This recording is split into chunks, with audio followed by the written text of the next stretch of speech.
Hey everyone, thanks for tuning in to season 2 of All Things Marilyn. This is Scott Fortner, Marilyn Monroe historian, collector, and owner of the Marilyn Monroe Collection. And I am Elisa Jordan, founder of LA Woman Tours, an author, and I am also a Marilyn Monroe historian. Here we are, season 2. Here we are, season 2. Yeah, Jinx, you said it, I said it at the same time. Great minds think alike. Definitely. We just want to take an opportunity to thank everyone for tuning in. We're starting off season 2 with a very special guest. Oh my goodness. Super excited to have Francine with us. Francine is Stan Gifford's granddaughter, and Scott and I could not be more excited to present this conversation with her. I think that this is probably the first ever blood relative of Marilyn's I've ever spoken to. You? Absolutely, yes. Yeah. All right. Let's turn it over to the interview because we just recorded it a couple of minutes ago. We're still freaking out. All right, let's dive in, shall we? Let's do this. If I am a star, the people made me a star.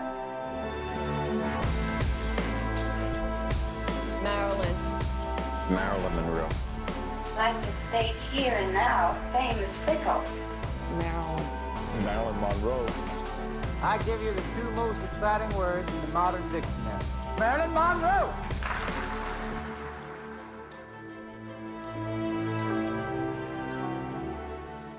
We're very excited today here at All Things Marilyn. We have a very, very special guest.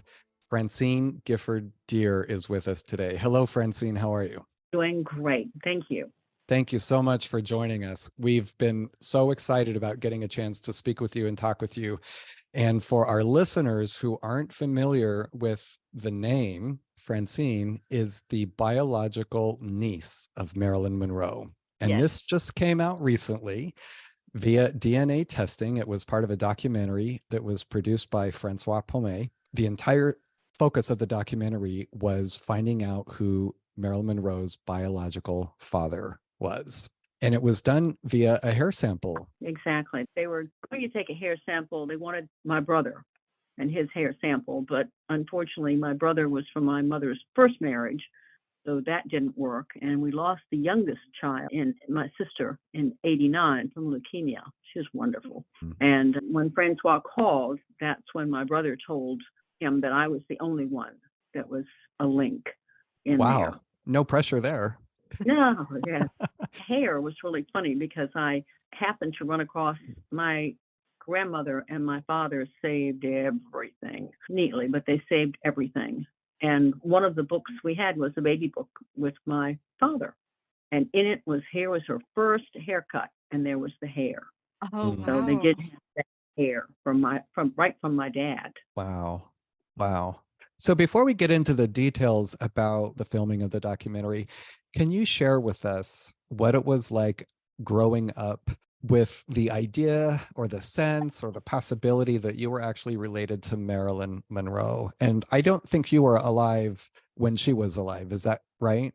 Oh, certainly I was. She passed away when I was in college. Oh, wow.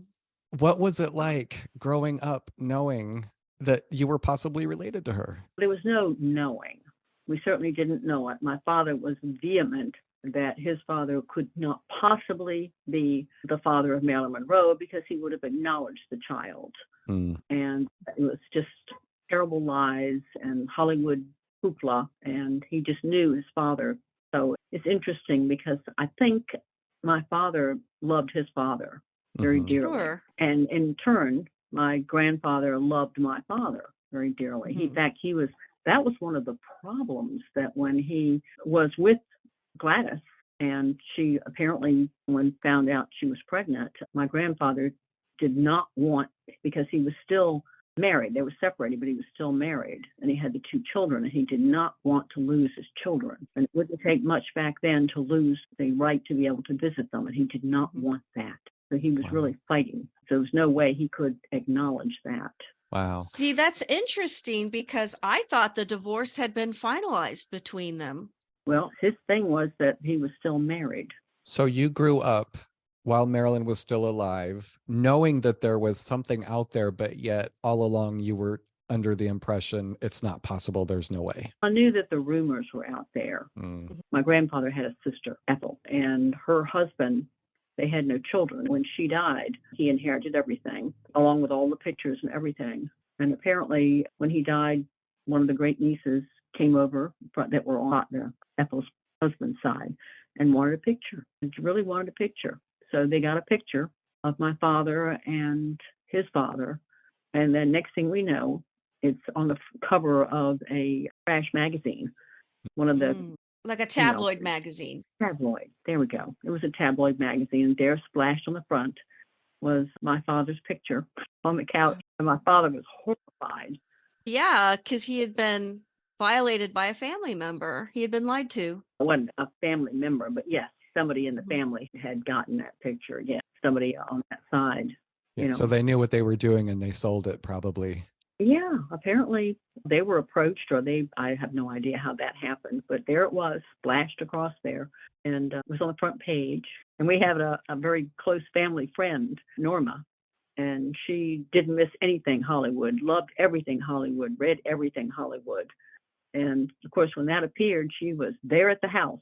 My father was so mad, and he said, "It's not true. It's not true. I know that's not true." My mother thought it was true. My mother thought my grandfather looked like Maryland. He kind of does. There's a resemblance. Yeah, there's a resemblance for sure. We wanted to talk a little bit about how Marilyn's hair sample was taken, and we have another episode where we talk more about this, but just briefly, after Marilyn's autopsy, some hair had to be clipped from her to make the arrangements, and that hair was thrown into the trash. An employee of the funeral home took the hair out of the trash and saved it. And that was because his wife was a big Marilyn Monroe fan, and he did that for her. That gentleman's name was Alan Abbott, and that hair is still in existence. So just to remove any doubt, we have that confirmed hair sample from Marilyn Monroe. So this is indeed a DNA match. And we just wanted to ask, there was a Get Well card recently that actually Scott discovered going through Marilyn's files, because he is working with Julian's auctions quite a bit, going through Marilyn's things and authenticating them. And it was a Get Well card from your grandfather to Marilyn during her lifetime, and there was no envelope. So we don't think it was sent to her. She was hospitalized many times, though. And Marilyn's half-sister on the other side, Bernice, recounts in her book Marilyn telling her, "My father came to visit me in the hospital." And I was just wondering, do you know anything about your grandfather maybe going to visit her or having an interest in her? Did he say anything? It sounds like you may not have known if your father didn't believe the story to be true. Exactly. Because what you're looking at there is, it's like a love story. My father loved his father, believed him, stood up for him. And then my grandfather, I'm sure in later years, would have liked to have shared it. But then again, it would have to be like, everything I told you wasn't true. And I suspect that he was reticent to mention. In fact, I know he was, to tell anything. Although he ended up roundabout did tell him, but didn't tell him, but told. But I do not know about I saw a picture of that, and I'm not sure. I would like to think my grandfather wouldn't have misspelled Marilyn's name, and that was spelled differently there. Yeah, I actually found that card in Marilyn Monroe's personal archives. She saved everything. And there were at least 2 filing cabinets full of letters, telegrams, cards, contracts, receipts, invoices, bills, canceled bank checks, bank statements. Marilyn saved everything. And I've been working with Julian's for quite some time now, going through the last of the archives. There's probably going to be just one more auction full of Marilyn's personal files. And this card was in her personal files. It is a little bit interesting that the name was spelled wrong. So I hear you there for sure. I don't know how she would have gotten a hold of it unless it had been directed to her. Right. Yeah. And I would like to spell it correctly, perhaps. Yeah. It could have been just a misspelling. I see people misspell Marilyn's name all the time these days. This is true. Yeah. So I see it pretty frequently. Francine, what we've assumed is that because Marilyn said that she had met her father once, he came to visit her in the hospital, we came to the conclusion that it was likely near the end of 1954 when she was in the hospital in Los Angeles. Chances are he wouldn't have gone to see her on the East Coast. She was hospitalized many times on the East Coast. She shared the story with her half-sister Bernice at a point in time when really it only could have been at a location in California where he visited her. She had a gynecological Right. surgery in 54, right after she separated from Joe DiMaggio. So it had to have been one of those. But we really don't know. At this point, we're just trying to put the pieces of the puzzle together, but it was fascinating. Yeah, the very fact that she has it, and the very fact that, as you're saying, it's with all her stuff. But yeah, that was a piece that I was not familiar with. But I'd like to think it was. I'd like to. That's wonderful. Probably I- mind-blowing. Yeah. I was thrilled when Scott found it because it made him all of a sudden seem more human, because he was just a mystery figure. And I thought, wow, he did care enough to go see her. And I thought it was nice. It rewrote history. It did. It had never been proven before that there had ever been any contact. And this was really physical documentation that verified there was some type of communication between the two of them that had been verified. It was quite the exciting find. It sold for over $20,000 at auction. So it was quite the addition Yeah. to someone's collection. Francine, if we switch gears and talk a little bit more about the documentary, you shared that Francois approached your brother originally, but he was unable to participate because he wouldn't have had the DNA sample. And so you were next. And as you said, the only one really at that point that could have provided the sample. Talk to us about what was it that prompted you to actually participate in the DNA testing with your hair? The interesting part about it is that we've always been a family. So even though Tim wasn't a donor, we would say, it was part of our heritage. I made sure that Tim was involved with everything we did. And then because we lost my sister, but she had one child, a daughter, Lisa. So I made sure that Lisa, so that all three of us were sharing this. Yeah, it was a family decision. Yeah. So it was a family thing. We all spoke about it, and Lisa was the one that said, I say it's time to get the mystery resolved. We all agreed. That was. Yeah, we thank you for that. Yeah. We definitely thank you for that. It's been a topic of discussion for decades, who actually was Marilyn Monroe's father. And it was just really great to have it finally proven definitively. Yeah, and it was great for us. Yeah. Can you share with us what the documentary process was like? Just what you recall from the actual filming and working with Francois? You mean how many takes I had to do to walk to drop off those things? I thought, oh, how do people make a living this way? It's a lot of work. How many takes was it? Yeah, it was about 5. I had to go from this angle, from that angle, and yeah, it was fun in a way. But and then there comes a certain point where you're actually opening the envelope on camera. And so that was real. That was you actually opening the envelope to get the results, the test results. yes, that was what they were holding it, and they were not telling us, but they were all excited and had the film crew. And I said, I don't think they bring the film crew unless there was some definitive proof, but they wouldn't tell us anything. But I was quite sure they weren't going to say, oh, nope, you're not a match, you know. We were all expecting that, even though we did the film and we were all like, wow. And he didn't feel like that was exciting enough. So that was take 2. Yeah, we had to be a little bit excited. We're not a very demonstrative family in that respect. We're very always keeping everything in check. So yeah, we had to. So the first time we were surprised, we were pleased, excited, and then wow. The second we acted real pleased and real surprised, but we were. Yeah. She just probably wanted a little bit more oomph there, but whatever. Yeah. So thank you for those questions, Francine. I'm gonna turn it over to Elisa now. Elisa is very much a historian when it comes to family lineage, and she's got several questions that she'd like to ask just about your family and getting to know your background and your history a little bit more. I was going through documents, and your grandfather was born in Rhode Island, but when he was very young, they moved to Los Angeles. I was wondering if you knew anything about why they moved to LA, because LA was not the big city that it is now.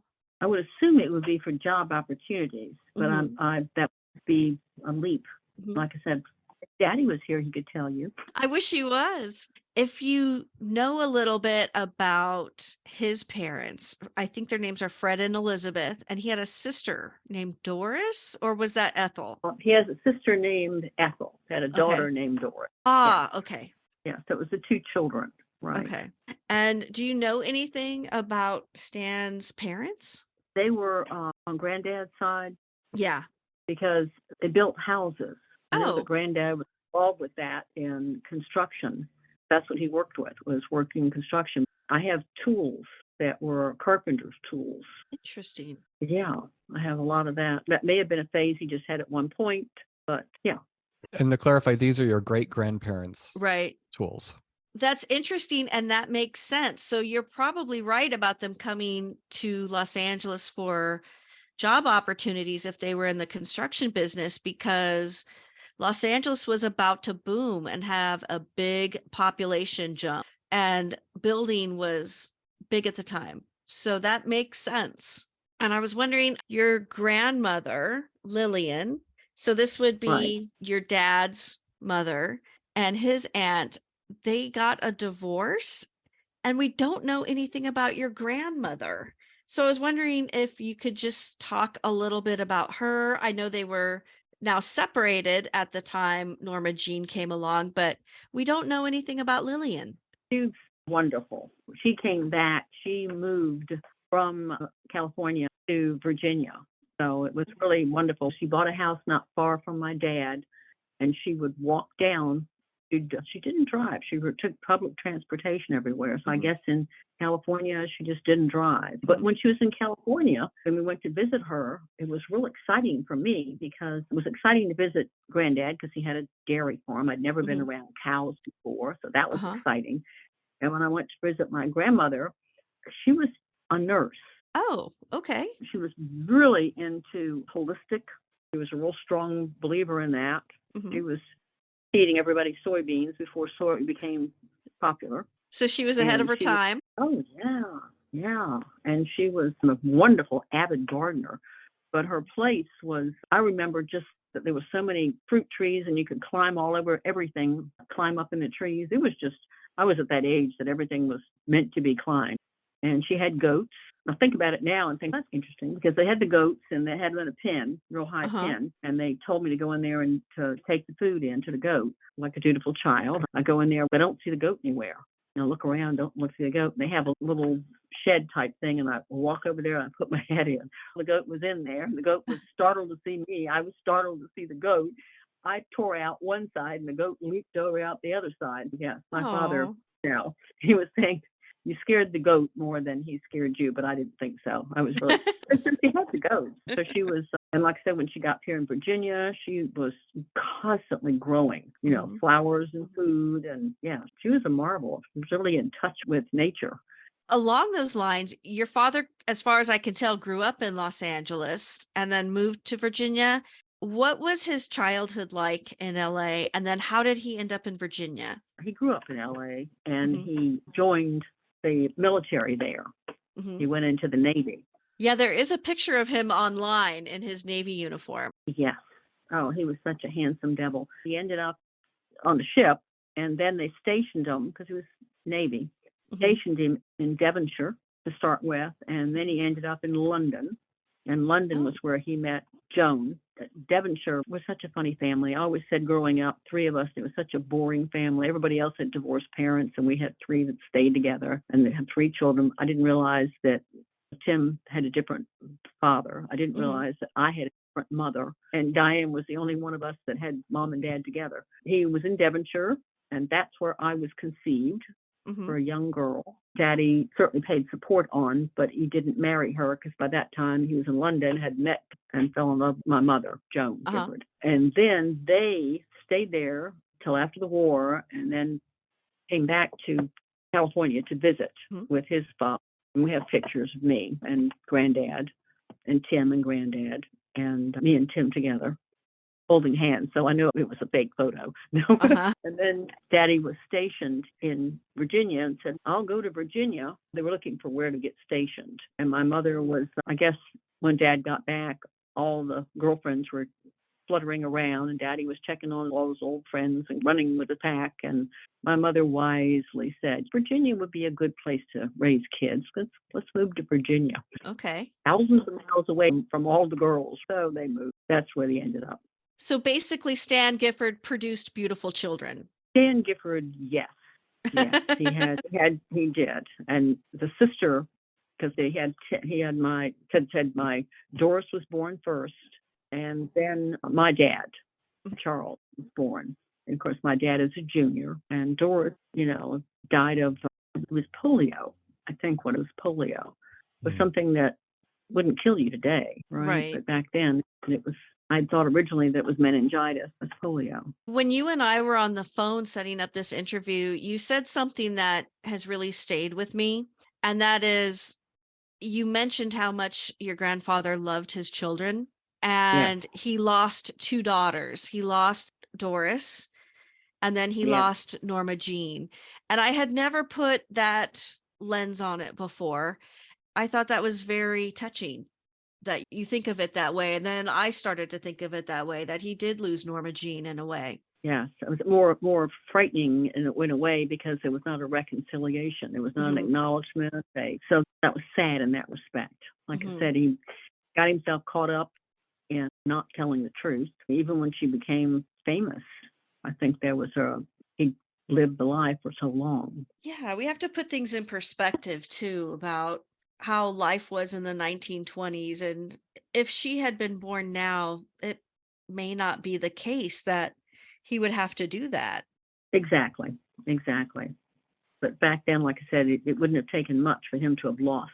And I don't think he wanted to get trapped into a marriage. I like to think that he certainly cared about Gladys. They certainly were seeing each other. My father was startled when he found out that from one of the other relatives that they had gone off on the weekends. He was thinking that she worked in the same place that his father did, and that when something happened, she decided to pin it on the boss. But I don't think that was the case. No, I don't think so either. I think it was a real relationship.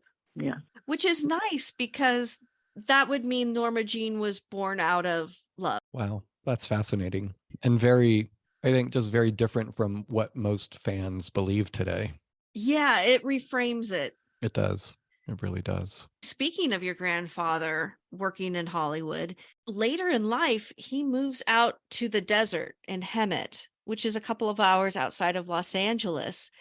That's a big career change. Do you happen to know why he decided to move out to the desert and open a dairy farm? And from what I can tell, it was a very successful business. Oh, he loved it. He was proud of that. He loved the cows. They had names. And the first cow that was born, in fact, there was a calf born while we were there, and he named it after Diane. And then I got one named after me, and then Tim got one named after him. I was not around any kind of farms, so to me it was fascinating. And so far as why he made the change, he loved animals.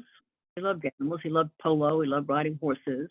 So I do not know what opportunity opened up that he decided to go into there. I didn't know anything about the Hollywood side of him, except like after the fact. At the time there, he never brought it up. He never boasted or said anything about what he did, or that he knew all these actors and actresses, and he had all these signs. He never said anything. He was a very modest man. So you all went out to visit him quite a bit. Yes, we travel all the way across. The whole driving all the way there. When in the desert, I have to really admire my parents. No air conditioning in the car. Wow. And three little kids.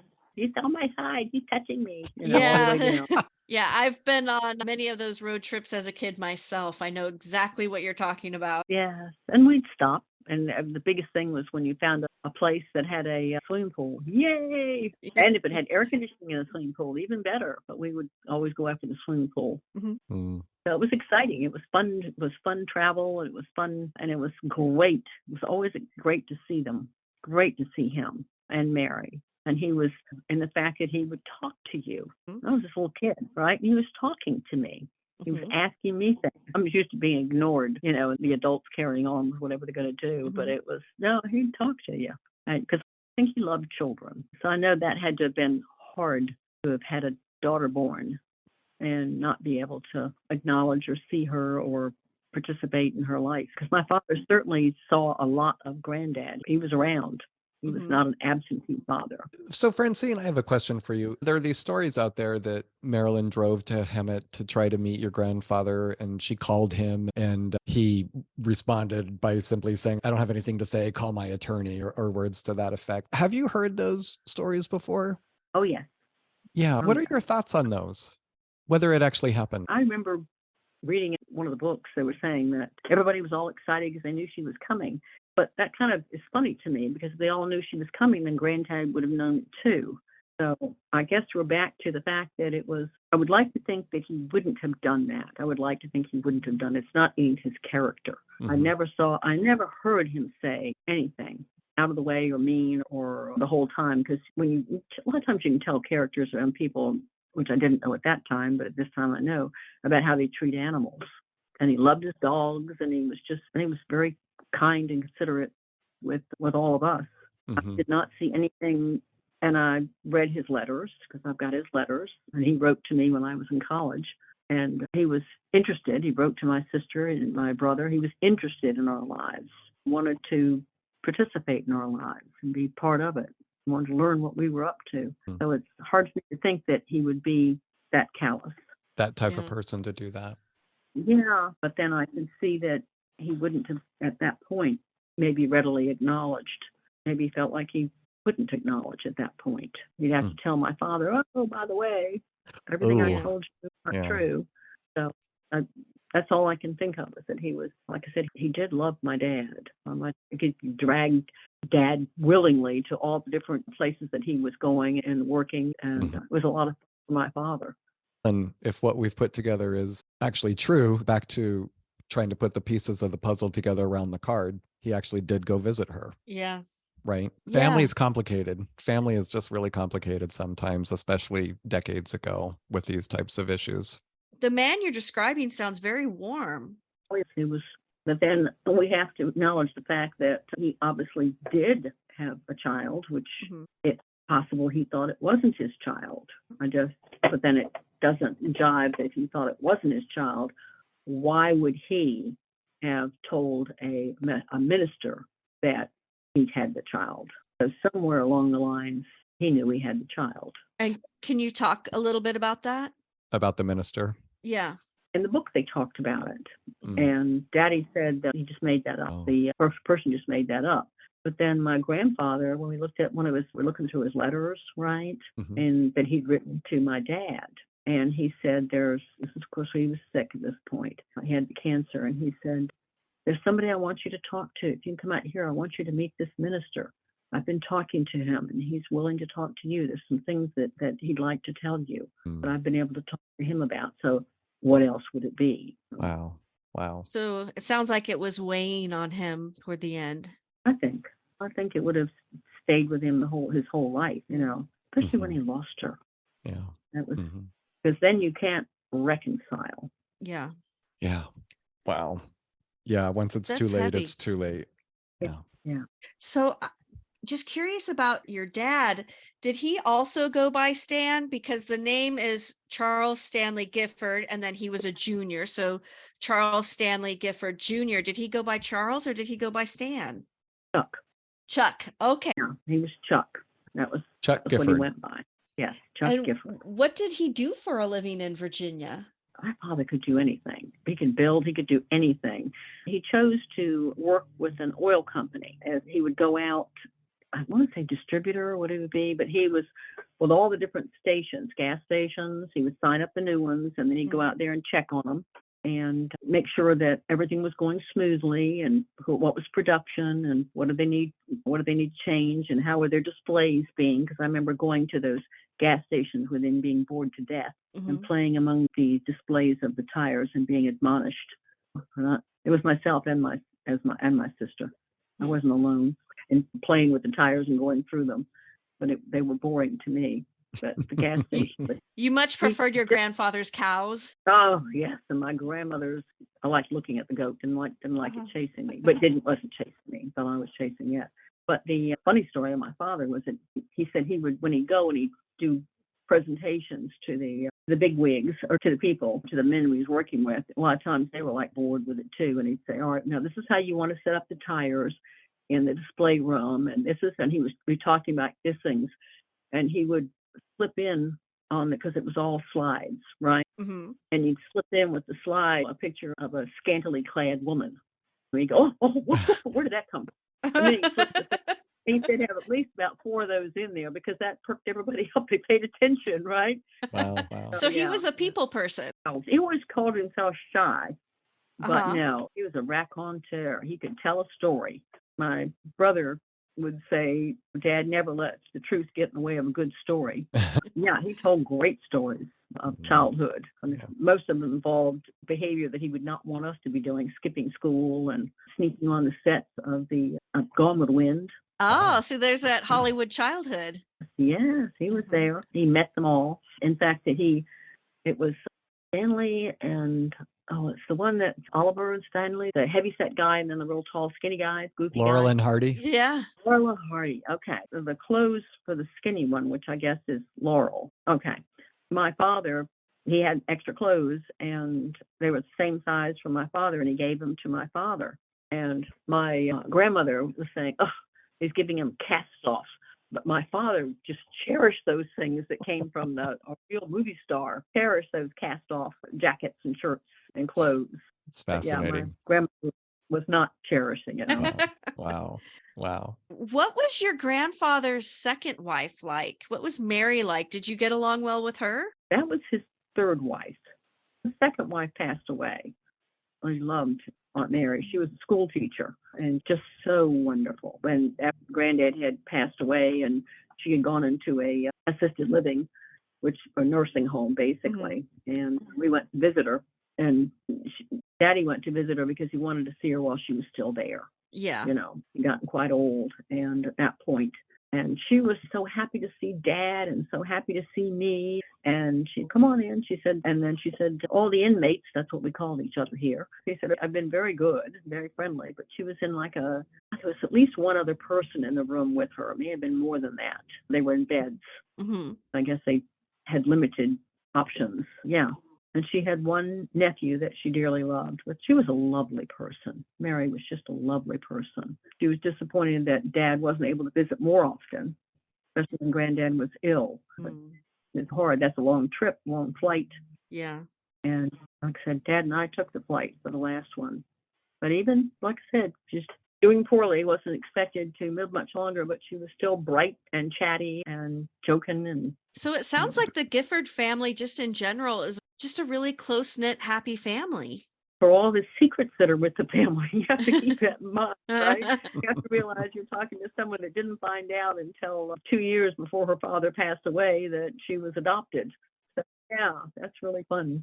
And that my brother wasn't my brother blood-wise, right? We weren't related at all blood-wise. But that was, they raised us up, and Mother was strong about family, which made me smile when you think about it.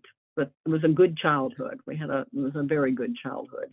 And it sounds like your parents had a nice marriage. Oh, yes. They loved each other. When my mother passed away, he grieved. He grieved for her. It really scared me. It really scared me. Wow. And my mother, ever the practical one, had told me, your father needs a woman. Oh, wow. So I picked out you in the church, and he needs a woman. So when something happens to me, I do not want you to say anything about him needing another woman. So I didn't. He found somebody else after about a year, but it was a rough year on him. He lost a lot of weight, and he would come over for dinner and then just cry. Yeah. Oh. She apparently discussed it with him and said, you need to find somebody else. And she pointed out different women in the church that she thought would be good. Oh, wow. Wow. So, yeah. So she was thinking of him, though. Yeah, that's very progressive. Yeah, she did. She loved him. Yeah. And she wanted him she didn't want him to pine, and she really wanted a good life for him, regardless. They traveled the world together. Wow. Oh. So they were in Africa, they were in South Africa, they went to Australia, they went to China, they went around the world. That's amazing. And Mother was the one that was, I wish I did have relationship with her, because I would have inherited perhaps her tidiness. But she was so organized. And they just They were wonderful. They were wonderful as a couple. They were glamorous. They had a lot of parties. We always had parties at the house. Say, Francine, you made a comment a minute or two ago about somebody being adopted. Who was adopted? I was adopted. You were adopted. And the person I was adopted, I was the child of an affair that Daddy. I say an affair. It was adopted of a. He was a young serviceman, and she was a young woman. Uh-huh. And she, interestingly enough, her name was Lillian. She went by Betty. So it's funny because Lillian, of course, Lillian is my grandmother's name, but she went by Betty. Dad was quite taken with her. Mm-hmm. But when she was expecting, then apparently he was going to marry her, but had been transferred to London. And while he was in London, he was into the photography. That's what he did. He took pictures. He took photographs for all of the events because he loved photography. So they used him for any kind of a special event they had. They pulled him in there to take all the pictures of it. And they were encouraging in London, they were encouraging to open their homes up and have some of these servicemen over for tea, just to be nice, to be courtesy type thing.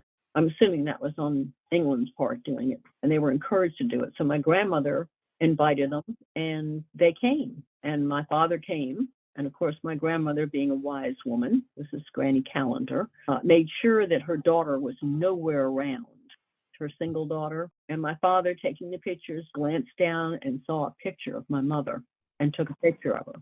And then he came back. He had it blown up and came back, and my mother answered the door. Oh, boy. This is a week or two later. My mother answered the door, and that's how he met her. And she was dating somebody else at the time, but Daddy swept her off her feet. Wow. And he was just crazy about her. I guess it was a glamorous world that he was used to being in, part of. So you were on the way when he met Joan, the woman you called your mother. Yeah. But he got custody of you. What happened is that she did have me, and they knew it was my child because Granddad had twin toes, webbed toes, and I have the same webbed toes. So when I was born, Daddy knew I was his child. Oh, boy. There was no question about it. And I was always questioning if Marilyn had webbed toes, but apparently she didn't. No. I don't think so. No. Yeah, she didn't. So at any rate, and she met somebody else. Betty met someone else and then came to my father and said, I've met someone else. I'm going to marry him. He is Catholic, so I cannot bring the child with me. I can give her to my sister if you don't want her. And my father talked to my mother, and mother said, no, bring my baby home, because mother had lost a baby girl in her first marriage. She'd lost a baby girl, and then Tim, my brother, was the second child of that marriage, but they were broken up at that point. Wow. And divorcing. Yeah. So basically, your birth mother, gave you up to your birth father. Wow. Yeah. Okay. Francine, you need to write a book. Yeah, you really do. It's all love stories, though. They're really the people they cared about each other. And but it was and here I was thinking we had such a boring family, like I said, exciting families, and no idea of all the secrets that were in the family.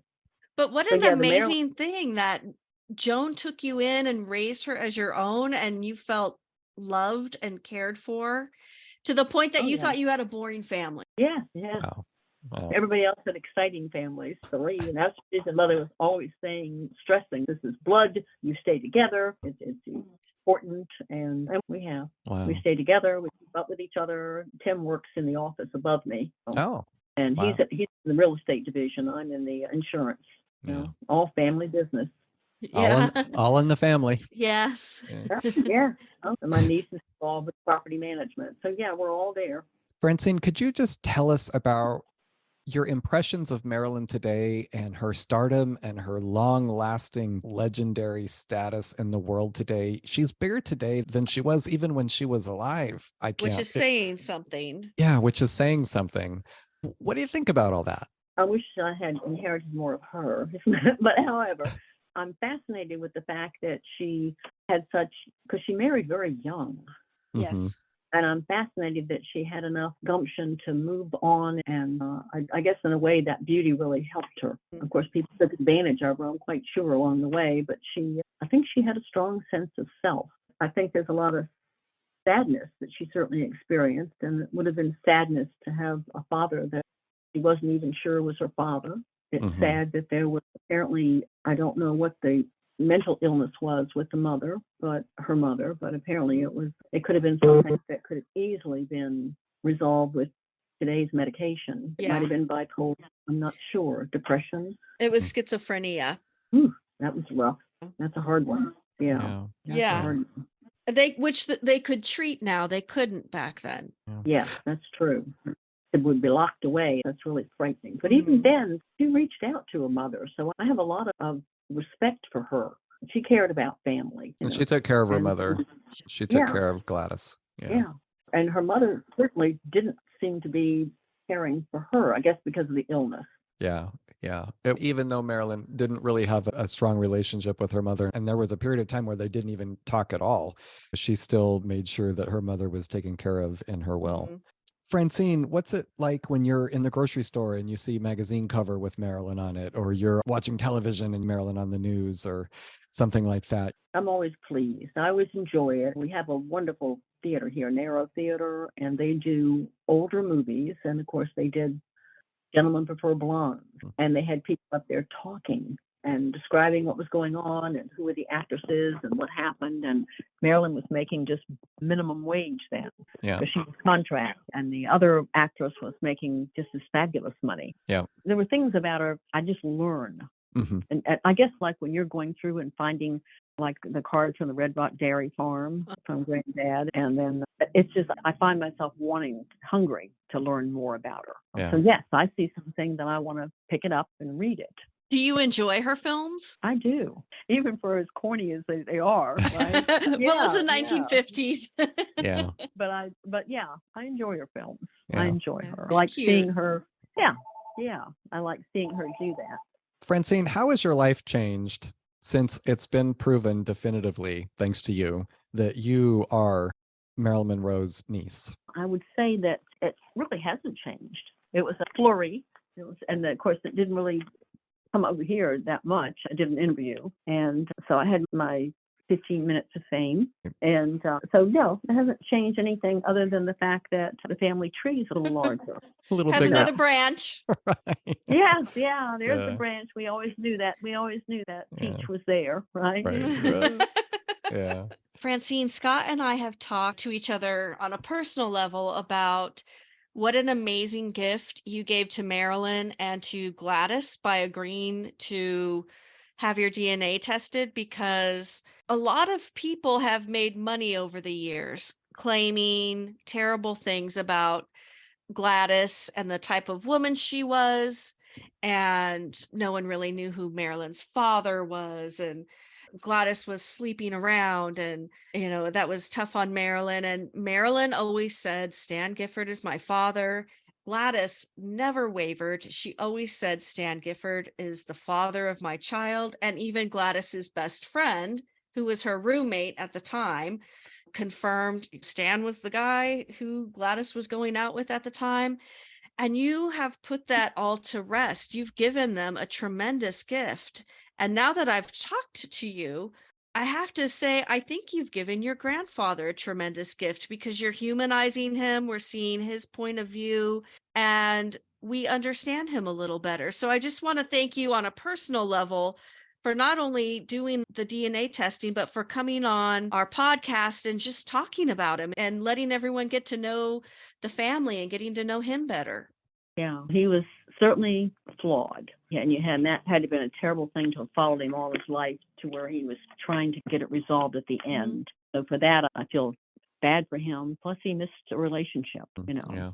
But yeah, he was a very good man. But he was a very good man that did a very bad thing, a very sad thing. And he was not the only man at that era who did something like that, by the way. That's No, just the but he times. It certainly, just from the way, like I said, from his letters, that it was certainly weighing heavy on him. Hmm. And Yeah. it's interesting that it would weigh heavy on him all those years. And he wanted to let my father know. He wanted him to know the truth. Yeah. Wow. Francine, this has been unbelievable, just incredible. I cannot wait to share this podcast with all of our followers. You may have another 15 minutes of fame, so just be Yeah. prepared for that. When people hear this, please do not bother Francine. Please leave her in peace. I do want to let everyone know, because I think this is a funny story. This is our second attempt at an interview. We tried to do this interview a couple of weeks ago, and we were hit with some very unexpected and very weird technical difficulties, and we had to reschedule. And I remember telling Scott when we were in the midst of all this, oh my God, I hope this isn't Stan. Yeah. And that night I thought, I don't know if he's listening, but just in case, I'm going to talk to him. So that night when I went to bed, I was saying, Stan, we just want to get to know you. This is a no judgment zone. We want to find out about you. Please allow this interview to happen. And I promise you, we will present you as honestly and as fairly as possible. So I hope we've done that, Francine. I hope we've made you and your family proud. Yes, I appreciate it. I appreciate it. Because like I said, he was a good man, but he certainly had flaws. Yeah. You know? Yeah. We just wanted to get a chance to hear from you and learn more about your father and your grandfather and the family and what this has all been like. It's been fascinating to hear your stories. And thank you so much for taking time to meet with us and to share your story with us and also with all of our followers. Sounds great. Appreciate it. It was nice for talking with you. You too. Thank you. Have a great night. You too. Okay. Bye-bye. Bye. Wow, that was fantastic. Oh my gosh, that was such an amazing conversation. And I feel like my whole perception of the situation has changed in a way or opened up. I don't know. I just feel better about it. I realize it doesn't change the fact that Marilyn didn't have the relationship with her father that she wanted, but seeing his side of it and seeing things as he just didn't want to lose his kids, and that's what he was motivated by, does help soften it quite a bit. And to know that he was a good father to his children, he was a good grandfather, and really went out of his way to be a good person later in life. And the fact that he was affected by this pretty profoundly, it makes me sad for him, but it also humanizes him. It sure does. And what a story. Really, what a story. As far as I know, this is the very first time anyone has had any kind of an in-depth conversation like this with a member of the Gifford family. This is incredible. I don't know about you, but I got goosebumps several times. I have goosebumps. My body temperature is just sky high because I'm sweating in a weird way. Just like, I feel like we know Marilyn a little bit better now and know the family story better. And just talking about the relationship that Gladys and Stan had, and seeing it wasn't an ideal relationship, but they did care about each other. They did love each other. And again, Marilyn didn't have the relationship that she may have wanted, but she was born out of love. She was. It's always been presented as a fling, just a quick fling, but it sounds like there was deep emotion, connection, and bonding there. I feel so much better about this. I'm really grateful to her for trusting us with her story. Me too. Thank you, everyone, for tuning in to this episode of All Things Marilyn. Again, it is season 2, episode 1. We're back. We're super happy to be back. We have a whole list of guests ready to be interviewed for season 2 of the All Things Marilyn podcast. Follow us on Instagram at All Things Marilyn Podcast. Also, if you got any questions, comments, feedback, or suggestions, you can email us at allthingsmarilynpodcast@gmail.com. Don't forget to rate us wherever you listen to your podcast. Yep. 5-star rating would be really helpful and appreciated. Thanks for joining us. Thanks, everyone, for tuning into this episode of All Things Marilyn. Good night, man. Bye-bye.